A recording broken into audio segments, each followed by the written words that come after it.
জমি দখল ও হামলার অভিযোগ বিএনপি নেতার বিরুদ্ধে। মোজাম্মেল হোসাইনের প্রতিবেদনে দেখুন বিস্তারিত। ঢাকা জেলার ধামরাই উপজেলার রূপনগর এলাকায় সাভার পৌর বিএনপির সহসভাপতি আবুল হোসেন আবু মোল্লার বিরুদ্ধে জোরপূর্বক জমি দখল ও মাটি বিক্রির অভিযোগ উঠেছে। অভিযোগ সূত্রে জানা যায়, আবুল হোসেন মোল্লা খোকন মোল্লার মালিকানাধীন জমি জোরপূর্বক দখল করে সেখানকার মাটি বিক্রি করেন। এ ঘটনায় খোকন মোল্লা বাধা দিলে আবুল হোসেন মোল্লা সন্ত্রাসী বাহিনী নিয়ে তার উপর হামলা চালান বলে অভিযোগ করা হয়েছে। ভুক্তভোগীর দাবি, হামলার সময় সন্ত্রাসীরা ধারালো ছুরি ও দেশীয় অস্ত্র ব্যবহার করে তাকে আহত করে এবং প্রাণনাশের হুমকি দেয়। স্থানীয়রা এগিয়ে এসে পরিস্থিতি নিয়ন্ত্রণে আনার চেষ্টা করেন। ভুক্তভোগীর স্ত্রী জানান, আবু মোল্লা এবং সন্ত্রাসী বাহিনী আমার পরিবারকে মেরে ফেলার হুমকি দিচ্ছে।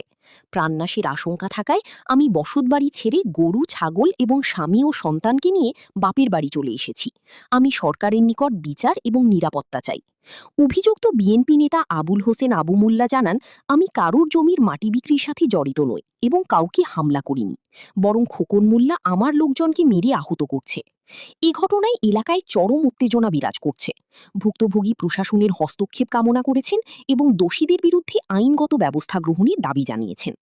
ধামরাই থানার অফিসার ইনচার্জ জানান, অভিযোগ পাওয়ার পর তাৎক্ষণিক উপপরিদর্শক ইব্রাহিম হোসেনকে তদন্তের জন্য দায়িত্ব বুঝিয়ে দেওয়া হয়েছে।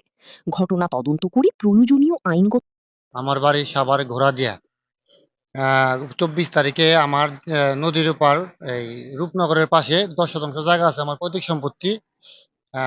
সেই জায়গা জমি কেটে নিয়ে গেছে সাভার পৌরসভার বিএনপির সহসভাপতি এবং ২ নং ওয়ার্ডের সভাপতি আবুল হোসেন আবু মোল্লা এবং তার সন্ত্রাসী বাহিনী দিয়ে আমার জমি মাটি কেটে ইট ভাটা বিক্রি করে বেড়া দিয়ে রাখছে। তারপরে আমি যাওয়ার পরে তাকে বললাম যে এই ঘটনা কেন করছেন? তো সে আমাকে বলছে যে যা পারস কর গা যা। পরে আমি থানায় যাই। থানায় যাই এসআই এনামুলের কাছে আমি একটা অভিযোগ দায়ের করি। তখন এনামুল দারোগা ওদের ফোন দেয়। ফোন দেওয়ার পরে বলছে যে আজকে শুক্রবার ২৬ তারিখ, বলছে যে ঠিক আছে শুক্রবার ২৬ তারিখ সকাল ১০টার সময় বসবেন, আপনার জায়গা আপনাকে ভরে দিবে। তো আমি তো জানি সরল মোড়ে আমি গেছি। আমি আমার ২ ছেলে নিয়ে গেছি। যাওয়ার পরে আবু মোল্লা এবং তার ভাইস্তা আনু মোল্লা এবং মনি মোল্লা সন্ত্রাসী বাহিনী আইনা আমার উপর অতর্কিত হামলা, আমার ছেলের ১,৪০,০০০ টাকা মোবাইল নিয়ে গেছে গা। আমার হাত মানে কুবাইয়া আমার বাইরে মানে আমাদের কি একটা অবস্থা করছে। আমি বাংলাদেশ সরকারের কাছে এই বিচারটা আমি চাই। আমার কাছে কয়েকবার গেছি। যাওয়ার পরে আবু মোল্লা আমাকে বলে যে, "তোরে ২০,০০,০০০ টাকা দিয়ে দেই, মাটি কাটছি, যা করছি করছি, তুই আর জায়গায় যাইস না।"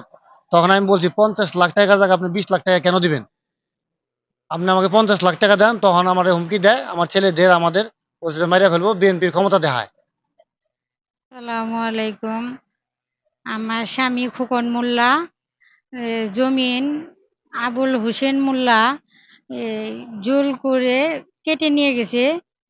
আর তার সন্ত্রাসী বাহিনীরা আমার স্বামী আর আমার সন্তানরা যখন সকালে ওই জমিতে গেছে, তখন আমার স্বামী আর আমার সন্তানের উপরে এই যে জোরালো অস্ত্র দিয়ে আঘাত করছে।